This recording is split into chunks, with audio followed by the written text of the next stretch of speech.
Okay guys, Alhamdulillah. Alhamdulillah dan bersyukur kita hari ni. Ya, terima kasih kepada kepada semua yang datang ke Bus Kepura dan support kita punya perfume lah. Dan terima kasih juga kepada organizer Wala yang bagi peluang untuk kita buka tapak sini.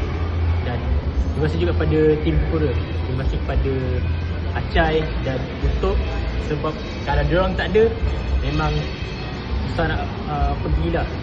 Kita punya target dah alhamdulillah achieve untuk bulan puasa ni, dan dia memang spike gila-gila lah.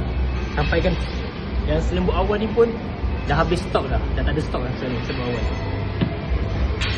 So apa best seller untuk bulan puasa ni? Okay, untuk best seller bulan puasa kali ni kita punya Semanis Bening. Ni adalah kita punya best seller lah. Okay, so apa harapan untuk after raya ni? Okay, harapan untuk after raya ni mungkin kita akan lebih berkukuhkan lagi kita punya branding. Maksudnya mungkin kita akan masuk mungkin pada online punya platform.